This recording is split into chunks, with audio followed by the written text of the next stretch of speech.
કેમ છો વિદ્યાર્થી મિત્રો? મજામાં? તમને એવું લાગતું હશે કે આ નવા સાહેબ કોણ છે?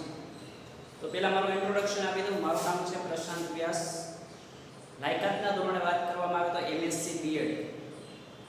મારું જે બેચલર ડિગ્રી છે બીએસસી તે મેં Bahauddin science college Junagadh, master degree છે department of chemistry Vallabh Vidyanagar અને બીએડ એ ભક્ત કવિ નરસિંહ મહેતા યુનિવર્સિટી જુનાગઢથી પૂરું કરેલું છે.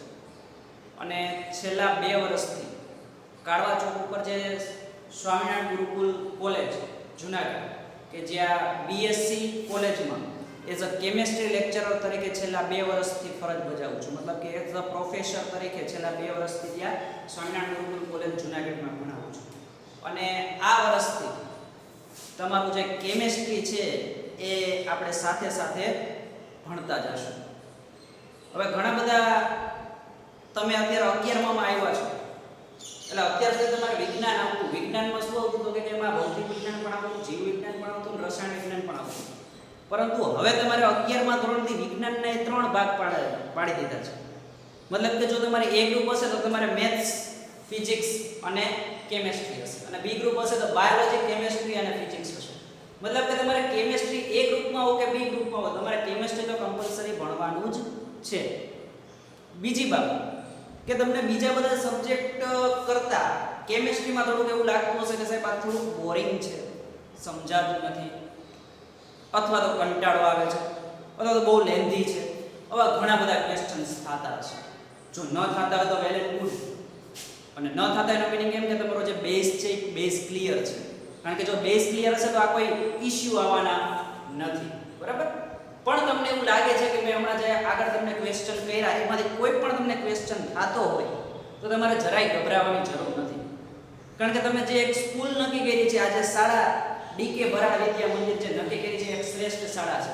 અને એક બીજી તમને વાત કરું તો તમે જેમ અત્યારે આ સ્કૂલના વિદ્યાર્થી છો એમ આજથી 10 થી 12 વર્ષ પહેલા હું પણ આ સ્કૂલનો એક વિદ્યાર્થી છું. અને જયેશ સર અને હર્ષા મેડમના જે માર્ગદર્શન હેઠળ હું પણ તમારી જેમ ભણ્યો છું. એટલે આ સ્કૂલ છે એક શ્રેષ્ઠ શાળા છે કે જ્યાં અનુભવી શિક્ષકો તો છે સાથે સાથે જે સંચાલકો છે જયેશ સર અને હર્ષા મેડમ કે એમનું તમને યોગ્ય માર્ગદર્શન અને કઈ દિશામાં કઈ રીતે આગળ વધવું, બરાબર, એ પણ તમને માર્ગદર્શન મળતું રહેશે. એટલે જે શાળા તમે નક્કી કરી છે એ તો 100% સાચી વાત છે, એક સારી શાળા છે. બરાબર? એટલે તો આ જે આપણે કેમિસ્ટ્રીની વાત કરીએ તો કેમિસ્ટ્રીમાં તમારે જરાય ગભરાવાની જરૂર નથી. કારણ કે આપણે જે ટોપિક ભણશું બધા કોઈ પણ ચેપ્ટરની વાત કરશું તો એમાં કંઈક આગળ બેઝ આવતું હશે તો એ બેઝને આપણે આવરી લેશું. અથવા તો આપણે એવી સરળ ભાષામાં સમજશું કે લાઈવ એક્ઝામ્પલ સાથે કે ભાઈ આપણે કોઈ પણ ચેપ્ટર ભણીએ છીએ એનું તમે વ્યવહાર ઉદાહરણ શું. તમે કોઈ પણ મૂવી જોવો તો મૂવી તમને શું કામ યાદ રહી જાય છે? આજે મૂવી જોયું તો 3 વર્ષ પછી પણ તમને એ મૂવી યાદ રહી જાય છે. શું કામ એમ? કારણ કે એ ઓડિયો વિઝ્યુઅલ ફોર્મમાં તમે જોયું છે. કોઈ પણ ઓડિયો વિઝ્યુઅલ ફોર્મમાં જોયું હોય એટલે તમને યાદ રહી જાય, એક મેમરી તમારા માઇન્ડમાં એ ક્રિએટ કરી નાખે.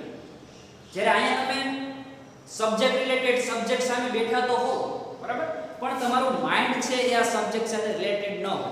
એટલે આપણે એવા એક્ઝામ્પલ સાથે સાથે લેતા જશું કે જે વ્યવહાર ઉદાહરણમાં તમે ક્યાંક ને ક્યાંક જોયા હોય અને કોન્સેપ્ટ સાથે આપણે એ જે ઉદાહરણ છે એને સમજશું ને એના ઉપરથી આપણે નિયમો તારવશું. એટલે આમ શિક્ષણ પદ્ધતિની બાબતમાં વાત કરવામાં આવે તો આને એક પદ્ધતિ કહેવાય આગમન અને નિગમન પદ્ધતિ, કે જેનાથી કોઈ પણ સ્ટુડન્ટ હોય એનો ઇન્ટરેસ્ટ એ સબ્જેક્ટમાં વધે. એટલે આગમન અને નિગમન પદ્ધતિથી આપણે શું કરશું તો કે ભણશું અને તમને બહુ જ મજા આવશે. બરાબર? રોજનું રોજ તમારે શું કરવાનું છે તો કંઈક કરતું જવાનું છે. મતલબ કે લેક્ચર મળે એટલે તમારે એક ફેરબુક બનાવવાની થશે. એ ફેરબુકમાં તમારે રોજ જે લેક્ચર ચાલે એનું એક વખત પહેલા રીડિંગ કરી લેવાનું, વાંચી લેવાનું. વાંચીને પછી તમારે હોમવર્ક કરવાનું છે. બરાબર? પછી જ લખવાનું છે. એવું નહીં કે પહેલા બુકમાંથી જોઈને ઢળી નાખીએ અને પછી તમે વાંચવા બેસો. નહીં, પહેલા વાંચી લ્યો, પછી એમાંથી લખો અને પછી પાછું એનું રીડિંગ કરો. જો આ રીતના કન્ટિન્યુઅસ મહેનત ચાલુ રાખશો તો કોઈ પણ સબ્જેક્ટમાં હું નથી માનતો કે તમને એ સબ્જેક્ટ ન આવડે. બરાબર? તો આ વાત થઈ આપણી ઇન્ટ્રોડક્શનની. આજનો આપણો ધોરણ નંબર 11, બરાબર, ધોરણ 11 સાયન્સ. 11 સાયન્સનો આપણે કેમિસ્ટ્રીનો પહેલો લેક્ચર છે.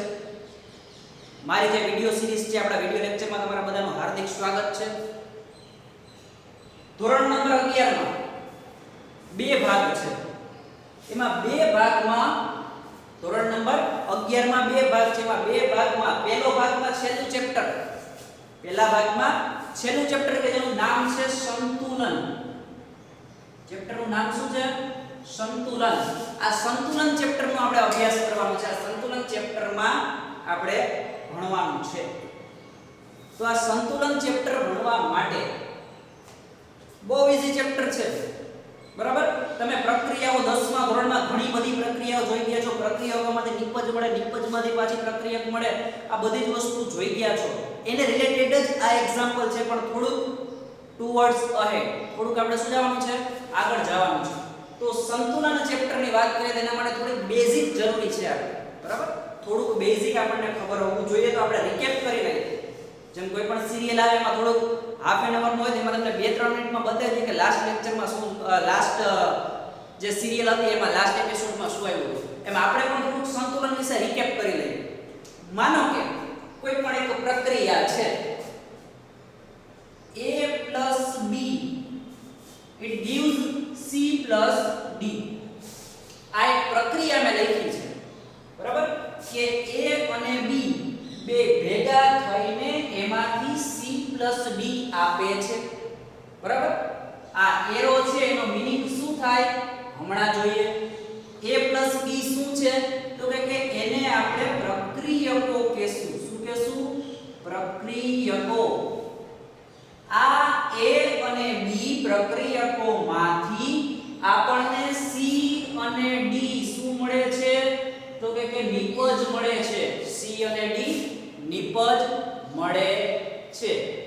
આ જે એરો છે ઈ એરો શું બતાવે છે? તો કે પ્રક્રિયા છે ઈ પ્રક્રિયા પુરોગામી દિશામાં આગળ વધે છે. પુરોગામી દિશામાં આગળ વધે છે. એ એરો એવું બતાવે છે. હવે પ્રક્રિયા છે એ બે પ્રકારની હોય. બરાબર? કોઈ પણ પ્રક્રિયા છે એ બે પ્રકારની પ્રક્રિયા હોય. એક તો પુરોગામી દિશામાં થતી હોય. એમાં થતી હોય પુરોગામી દિશામાં, અને બીજી પ્રક્રિયા છે એ પ્રતિગામી દિશામાં થતી હોય. હવે આપણને એવું થાય છે પુરોગામી દિશા અને પ્રતિગામી દિશા એટલે શું? તો પુરોગામી દિશા એટલે તો કે જ્યારે પ્રક્રિયકો માંથી નિપજ મળે, જ્યારે પ્રક્રિયકોમાંથી નિપજ મળે ત્યારે થતી પ્રક્રિયાને પુરોગામી દિશામાં થતી પ્રક્રિયા કહેવામાં આવે છે. અને પ્રતિગામી દિશામાં એટલે તો કે જ્યારે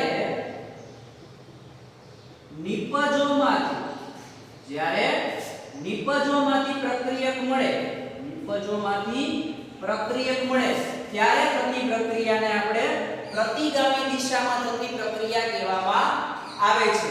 આ પુરોગામી દિશા હોય તેનો સિમ્બોલ આપણે આ રીતના દર્શાવીએ છીએ. મતલબ કે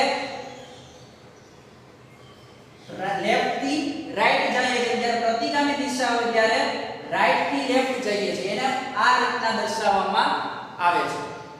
મતલબ કે પ્રક્રિયા બે પ્રકારની હોય. પુરોગામી દિશામાં થતી હોય અને પ્રતિગામી દિશામાં થતી હોય. પુરોગામી દિશામાં થતી હોય મતલબ કે પ્રક્રિયકમાંથી નિપજ મળે, a + b માંથી c + d મળે. અને પ્રતિગામી દિશા એટલે તો કે નિપજમાંથી પ્રક્રિયકો મળે. તો આને આ જ પ્રક્રિયાને મારે પ્રતિગામી દિશામાં બતાવી હોય તો હું શું કરું? તો કે આને પ્રતિગામી દિશામાં બતાવી હોય એટલે આ એરો આપી દઉં. મતલબ કે c + d માંથી પાછું a + b પણ મળે છે. મતલબ કે નિપજ મળે છે અને પ્રક્રિયકો પણ મળે છે. બરાબર? પ્રક્રિયકો પણ મળે છે. તો આ જે હવે સંતુલનનો અભ્યાસ છે એ આપણા ચેપ્ટરમાં કરવાનો છે. આ તમને ખબર હોવી જોઈએ કે પુરોગામી દિશા કેને કહેવાય અને પ્રતિગામી દિશા કેને કહેવાય. સમજાણું બધાને? સમજાય જ હોય ને? બધા હોશિયાર જ છો. બરાબર? એટલે તો હવે આપણે આગળ વધીએ. સંતુલન બાબતે આપણે આગળ વધીએ. પહેલા રૈવાજીક રીતે આમ રિવાજ પ્રમાણે વાત કરવામાં આવે તો આગતા સ્વાગતા કરવી પડે કોઈની. કોઈ પણ મહેમાન આવે તો આપણે એને કહીએ આવો આવો, કેમ છે, મજામાં, આ છે તે છે. બરાબર? એ જ રીતના આપણે સંતુલન ચેપ્ટરનો આજે પહેલો લેક્ચર છે તો આપણે સંતુલનની શું કરવી પડે? પ્રસ્તાવના જોવી પડે. મતલબ કે ચેપ્ટરમાં ક્યાંથી સ્ટાર્ટ કરવાનું છે ભણવાનું છે, કઈ કઈ વસ્તુ છે એનો ખ્યાલ આપણે મેળવવાનો છે. તો સંતુલન ચેપ્ટરના આપણે શું કરીએ તો કે પ્રસ્તાવના વિશે વાત કરીએ. માનો કે એક મેં અહીંયા બીકર લીધું છે, બરાબર? આ બીકરમાં મેં પ્રવાહી ભર્યું છે. શું છે આ બીકરમાં? પ્રવાહી. આ બીકરમાં મેં પ્રવાહી ભરેલું છે.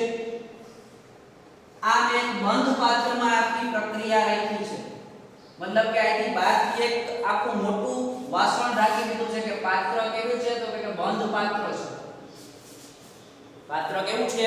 બંધ પાત્ર છે. મતલબ કે મેં એક બીકર લીધું છે. આકૃતિ મારી જરાક પરફેક્ટ નહીં થાય, બરાબર? એટલે આકૃતિ ઉપર બહુ ફોકસ ન કરતા આપણે જે કોન્સેપ્ટ સમજવાનો છે, કોન્સેપ્ટ સમજવાની ટ્રાય કરશું, બરાબર? કે આ જે બીકર છે, બીકરમાં મેં પ્રવાહી ભર્યું છે અને પ્રવાહી ઉપરથી મેં બંધ પાત્રથી જે સિસ્ટમ છે એને શું કરી દીધી છે તો કે ઢાંકી દીધેલી છે. હવે આ જે છે એ શું છે તો કે પ્રવાહી અવસ્થા છે. બીકર સિવાયની બધી છે એ શું હશે તો કે બાષ્પ અવસ્થા, બરાબર?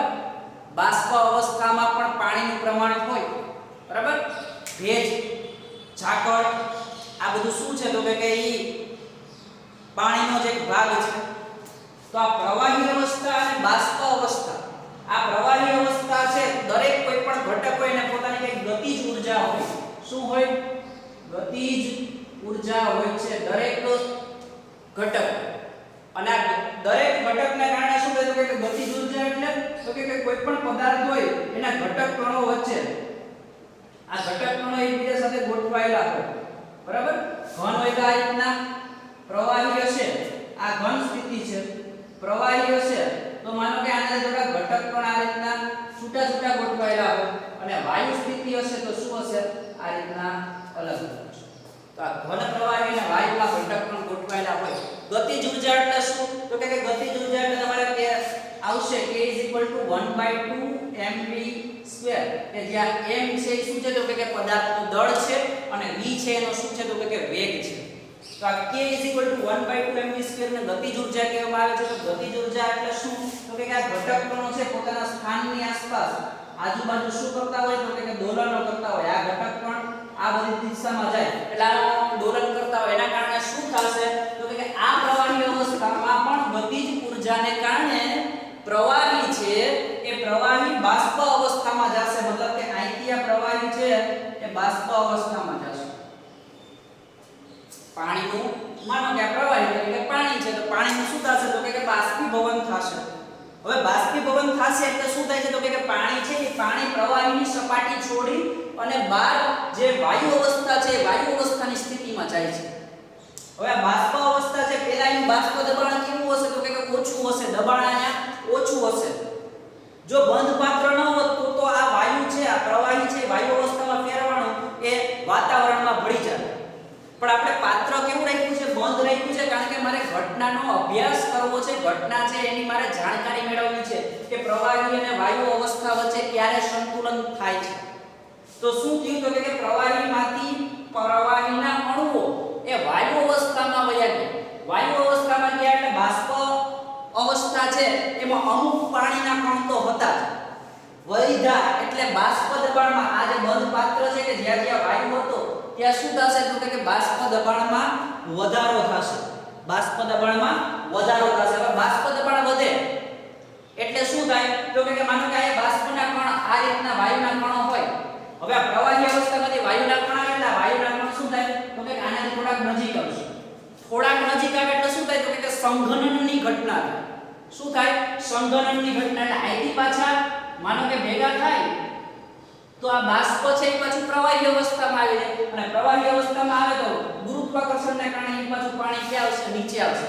આ ઘટનામાં બે ઘટના જોવા મળે. એક વિઘટનની અથવા તો એને બાષ્પીભવનની ઘટના કહેવાશે અને બીજી ઘટના શેની થશે? સંઘનન. વિઘટન અથવા તો બાષ્પીભવનની ઘટનામાં શું થાય છે તો કે આ ઘટનામાં પ્રવાહીમાંથી વાયુમાં કન્વર્ઝન થાય છે. પ્રવાહીમાંથી રૂપાંતર કેમ કેમાં થાય છે? વાયુમાં બાષ્પીભવન થશે ત્યારે, અને સંઘનન થશે ત્યારે શું થશે? તો કે આ જે બાષ્પ અવસ્થામાં જે વાયુઓ છે ઈ વાયુમાંથી કઈ અવસ્થામાં આવશે? પ્રવાહી અવસ્થામાં આવશે. એટલે આ એક રીતે જોવો તો જો પુરોગામી પ્રક્રિયા થઈ અને આ પ્રતિગામી પ્રક્રિયા થઈ, કારણ કે આનાથી આ પ્રક્રિયા ઊંધી છે. આનાથી આ પ્રક્રિયા ઊંધી છે. બાષ્પીભવન અને બાષ્પીભવનમાં શું થયું? તો કે પ્રવાહીમાંથી વાયુમાં કન્વર્ઝન થયું અને સંઘનનમાં વાયુમાંથી પ્રવાહીમાં કન્વર્ઝન થયું. એટલે એક સમય એવો આવશે કે પ્રવાહીમાંથી વાયુ, વાયુમાંથી પ્રવાહી, પ્રવાહીમાંથી વાયુ, વાયુમાંથી પ્રવાહી, આ સતત પ્રક્રિયા ચાલુ રહેશે. અને એક સમય એવો આવશે કે એક સમયે શું થશે? તો કે એક સમય એવું થશે છે તો બે પાણી, તો કે આ સાઈડ બે પાણી જ છે, તો આ H2O ઈ શું છે? લિક્વિડ, અને H2O વેપર એટલે એને હું ગેસિયસ સ્ટેટ કહી દઉં. આ H2O લિક્વિડમાંથી ગેસ બને છે, લિક્વિડમાંથી ગેસ બને છે એટલે બાષ્પીભવન, અને ગેસમાંથી પ્રવાહ, વાયુમાંથી પ્રવાહી એટલે ગેસમાંથી પાછું લિક્વિડ બને છે. એટલે એક સમય એવો આવશે કે આ આખી પ્રક્રિયા, આ આખી સિસ્ટમ વચ્ચે સંતુલન સ્થપાઈ જશે. મતલબ કે H2O લિક્વિડ અને H2O ગેસ, આ બે અવસ્થા વચ્ચે શું થઈ જશે? તો કે સંતુલન સ્થપાઈ જશે. મતલબ કે આ સમયે શું થશે? તો કે કાં તો પ્રવાહી જેટલું છે એટલું ને એટલું એનો જથ્થો અચળ રહેશે, કાં તો બાષ્પ છે એ બાષ્પનો જથ્થો અચળ રહેશે. એક સંભાવના આવી છે. બીજી સંભાવના તો કે એવું બનશે કે એ સમયે, કયા સમયે?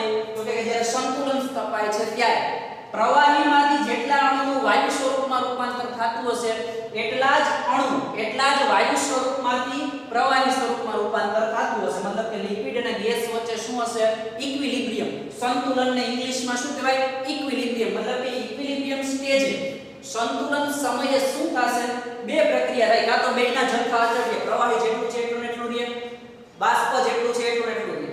અથવા તો બીજી ઘટના શું થાય? તો કે બીજી ઘટના એવી થાય ભાઈ કે જે પ્રવાહીમાંથી જેટલા અણુ વાયુમાં ફરે એટલા જ અણુ વાયુમાંથી પ્રવાહીમાં ફરશે. આ બે પોસિબિલિટી, આ બે શક્યતા આ જ્યારે સંતુલન સ્થિતિમાં આવે ત્યારે થઈ શકે.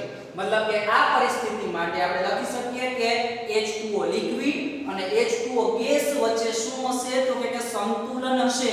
શું હશે? સંતુલન. અને કઈ બે પ્રક્રિયા થાય છે? તો કે એક વિઘટન અથવા તો બાષ્પીભવનની પ્રક્રિયા થાય છે અને સંઘનનની પ્રક્રિયા થાય છે. મતલબ કે સંતુલન સમયે શું હશે? તો કે સંતુલન સમયે બાષ્પીભવન અને વિઘટન ની પ્રક્રિયા એકબીજા સાથે સંતુલનમાં હશે. આ જે સિમ્બોલ છે એ પ્રતિવર્તી પ્રક્રિયા માટે છે. એને શું કહેવાય? આ પ્રક્રિયાને પ્રતિવર્તી પ્રક્રિયા. શું કામે? કારણ કે જે સમય પુરોગામી પ્રક્રિયા અને પ્રતિગામી પ્રક્રિયા બે એક સાથે થતી હોય ત્યારે એને પ્રતિવર્તી પ્રક્રિયા કહેવામાં આવે છે. ત્યારે એને પ્રતિવર્તી પ્રક્રિયા કહેવામાં આવે છે. એટલે આ જે પ્રક્રિયા છે એ શું છે? તો કે પ્રતિવર્તી પ્રક્રિયા છે. તો આ સંતુલન છે, આ સંતુલનનો આપણે અભ્યાસ કરવાનો છે. મતલબ કે આ ચેપ્ટરમાં આપણે આ સંતુલન વિશે એવા ઘણા બધા ખ્યાલો છે, એ ખ્યાલોની વાત આપણે આ ચેપ્ટરમાં કરવાની છે. બરાબર? પછી આગળ વધીએ. હવે આ એક્ઝામ્પલ ઉદાહરણથી આપણે સમજીશું.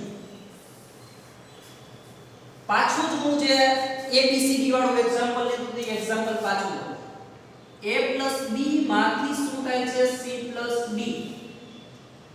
શરૂઆતના સમયે શું હશે? તો કે પ્રક્રિયકોની સાંદ્રતા કેવી હશે? તો કે મહત્તમ. મતલબ કે વધારે, કારણ કે જ્યારે નિપજ બની હશે ને ત્યારે નિપજ કેવી હશે? 0. આ શું છે? તો કે આ આપણે લખી નાખીએ ભાઈ, આ છે પ્રક્રિયકો છે, આ પ્રક્રિયકો છે ને આ છે ભાઈ નિપજો. શરૂઆતના સમયે પ્રક્રિયકો મહત્તમ હશે, નિપજો કેવી હશે? તો કે 0. સમય જેમ પસાર થશે, સમય પસાર થશે મતલબ કે થોડોક ટાઈમ જશે એમ શું થશે? તો કે પ્રક્રિયકોની સાંદ્રતા ઘટતી જાય અને શું થાય? તો કે નિપજોની સાંદ્રતા વધતી જશે. શરૂઆતના સમયે શું હતું? તો કે પ્રક્રિયકોની સાંદ્રતા મહત્તમ હતી, નિપજો કેટલી હશે 0, કારણ કે નિપજ ત્યારે બની હશે નહીં. જેમ સમય થાય એમ શું થશે તો કે પ્રક્રિયકો વચ્ચે પ્રક્રિયા થઈ અને એમાંથી નિપજ બનશે. મતલબ કે જેમ જેમ સમય પસાર થતો જશે એમાં પ્રક્રિયકોની સાંદ્રતા ઘટતી જશે અને નિપજોની સાંદ્રતા વધતી જાય. નિપજોની સાંદ્રતા શું થશે? વધતી જશે. ધીરે ધીરે શું થાય તો કે એક સમય એવો આવશે, એક સમય એવો આવશે મતલબ કે એને આપણે કહે અંતિમ સમય. અંતિમ સમય, આ અંતિમ સમયનું માનો કે કહો કે ટી સમય. આ ટી સમયે શું થશે તો કે પ્રક્રિયકોની સાંદ્રતા 0 થઈ જશે અને નિપજોની સાંદ્રતા મહત્તમ થઈ જશે, કારણ કે પૂરેપૂરા પ્રક્રિયકોમાંથી નિપજો બની ગયા હશે. બરાબર, પૂરેપૂરા પ્રક્રિયકોમાંથી નિપજો બની ગયા હશે. આવું આઈડિયલ કન્ડિશનમાં થયો ભાઈ, કોઈ દી આઈડિયલ કન્ડિશન હોતી નથી. બરાબર, મતલબ કે આપણે ગમે એટલું ભણીએ કોઈને 100 માંથી 100% આવ્યા નહીં, કોઈ સંપૂર્ણ હોય ન હોય તો ભાઈ પ્રક્રિયામાં એવું જોઈએ કોઈ દી પ્રક્રિયકમાંથી નિપજ 100% મળતી નથી. કોઈ પણ પ્રક્રિયા લઈ લો, જગતની કોઈ પણ પ્રક્રિયા, દુનિયાની કોઈ પણ કેમિકલ રિએક્શન લઈ લો, એક પણ કેમિકલ રિએક્શન 100% નિપજ આપશે નહીં, 100% પ્રોડક્ટ આપશે નહીં. પણ આપણે એવું ધારીએ છીએ કે માનો કે શરૂઆતના સમયે પ્રક્રિયકોની સાંદ્રતા મહત્તમ હોય, નિપજોની સાંદ્રતા કેટલી હશે 0. પછી જેમ જેમ સમય પસાર થતો જાય એમ પ્રક્રિયકોની સાંદ્રતા ઘટતી જશે અને નિપજોની સાંદ્રતા શું થતી જશે? વધતી જશે.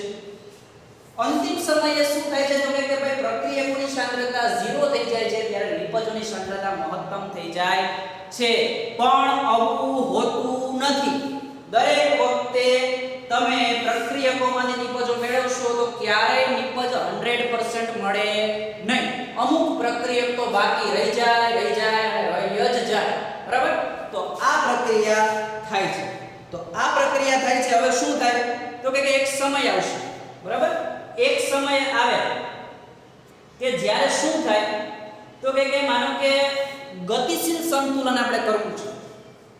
એક શબ્દ આવશે ગતિશીલ સંતુલન. બરાબર, આ જ પ્રક્રિયા છે. આ જ પ્રક્રિયા માટે આપણે ગતિશીલ સંતુલન શબ્દ સમજવો છે.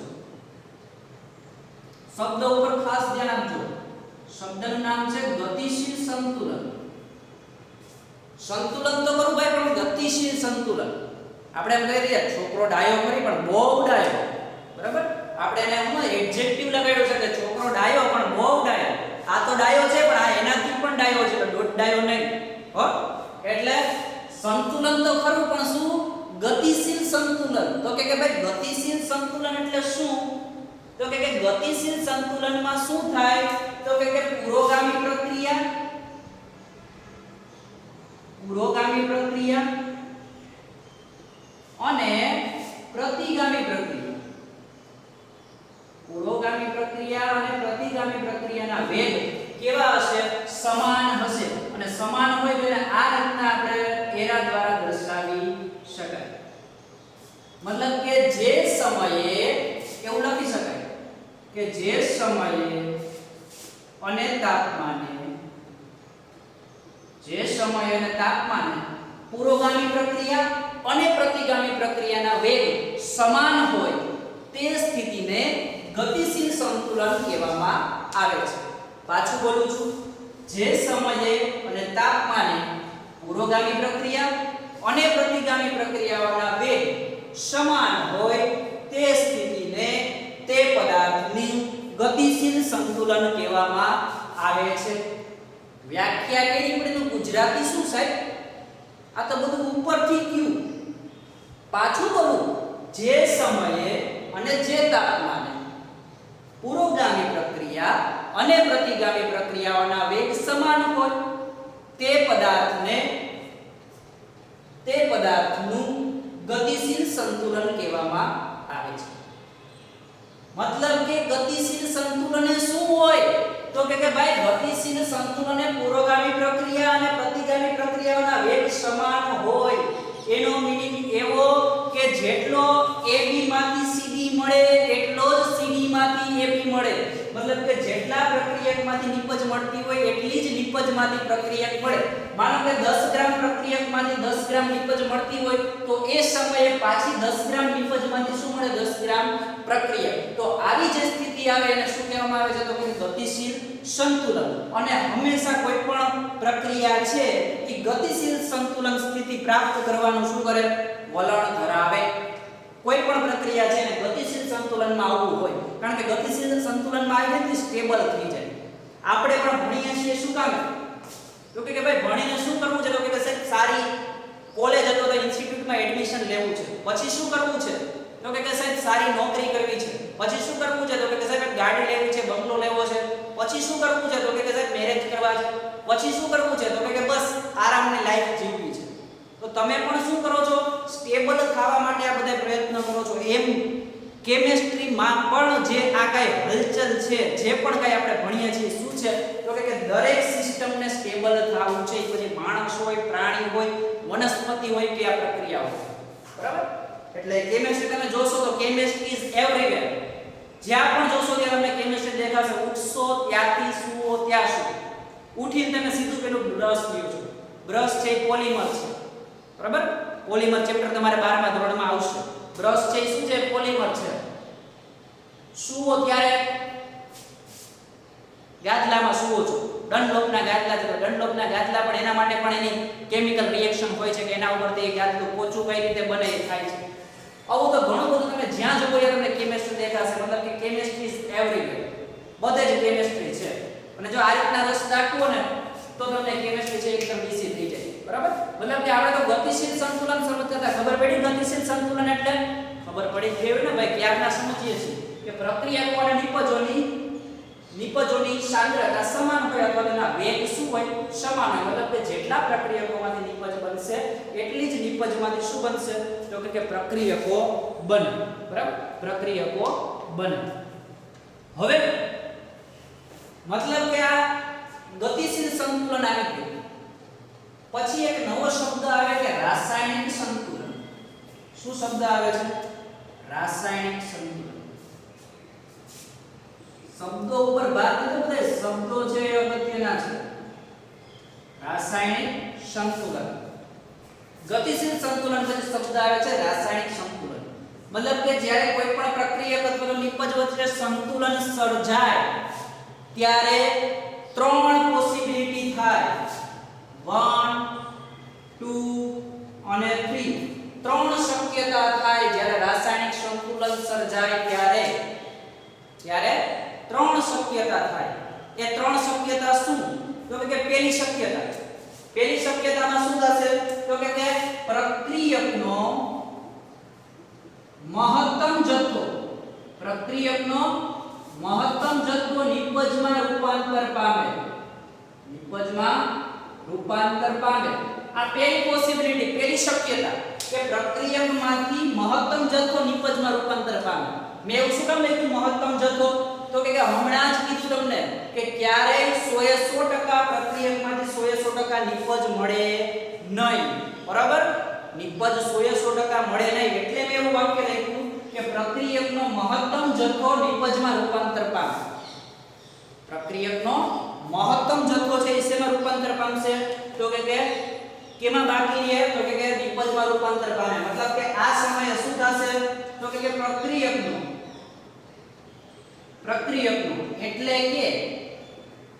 એટલે કે આ સમયે શું થશે? તો કે પ્રક્રિયકનો નગણ્ય, મતલબ કે ગણી ન શકાય એટલો જથ્થો બાકી રહેશે. મતલબ કે પહેલી શક્યતા સાહેબ આવી થાય કે પ્રક્રિયકનો મહત્તમ જથ્થો છે નિપજમાં રૂપાંતર પામે. આવું પણ બની શકે. ક્યારે? તો કે રાસાયણિક સંતુલન થાય ત્યારે. મતલબ કે AB અને CD વચ્ચે સંતુલન આવે ત્યારે, બે વચ્ચે બેલેન્સ થાય ત્યારે. બીજી પોસિબિલિટી તો કે બીજી પોસિબિલિટી કેવું થાય કે નિપજનું ઘણું ઓછું પ્રમાણ મળે. નિપજનું પ્રમાણ ઘણું ઓછું મળે. નિપજનું પ્રમાણ ઓછું મળે એટલે તો કે એનો મીનિંગ ભાઈ એવો થાય એટલે કે વધુ પડતા પ્રક્રિયકો પ્રક્રિયામાં જેમના તેમ પડ્યા રહે.